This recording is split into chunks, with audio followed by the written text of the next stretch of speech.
Here are my favorite 3 bets for Saturday at the Euros. First up, Czech Republic -135 against Georgia. This match actually sets up really well for them. In their first match against Portugal, they were forced to play a low defensive block because it gave them the best chance of actually getting a result. Here, they're going to be able to press from the front more. They're going to be able to play in transition, which suits them really, really well. They also have a really distinct advantage over Georgia, who is the worst defensive team in this entire tournament. But more specifically, Georgia is bottom 5 in aerial duel win rate and shots per set piece.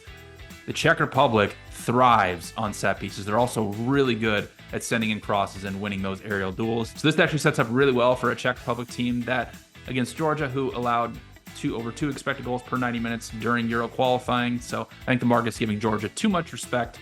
I like the Czech Republic at -135. Next up, Portugal versus Turkey. I like over 2.5 goals at -130.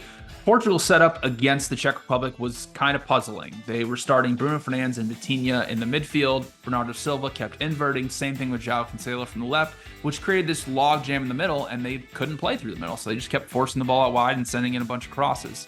The problem mainly with that is those 4 guys are not good ball winners at all. So a better transition team would have given them a lot more problems. Basically, a 41-year-old Pepe was the only cover they had defensively at times. Turkey is a much better transition team with a lot more pace than the Czech Republic, and they are really good at sending long balls over the top and sending runners in behind to create chances. That's how they beat Croatia in Croatia during qualifying. So they are going to give Portugal a lot of problems. The flip side of it is, though, is Turkey was bottom 5 in expected goals allowed per 90 minutes during qualifying. Their defense, they will play in a low block, but they allowed over 2 expected goals against Georgia and looked pretty vulnerable in transition, and more specifically, defending crosses, which Portugal sent in 29 against the Czech Republic, and I'm guessing they're going to send in a lot more here against Turkey. So I think we're going to see a very up and down, back and forth type match, and I like over 2.5 goals at -130. Finally, Romelu Lukaku, anytime goal scorer at even money in Belgium versus Romania. Lukaku had a performance for the ages against Slovakia in the first match. He created 0.95 expected goals, did not score. He had 2 goals VAR'd off that accumulated to a total of 1.23 expected goals. So he could have very easily scored twice in that game, but ended up with 0. What he showed, though, is that he is an incredible all-around striker, especially when you're trying to break down a low block.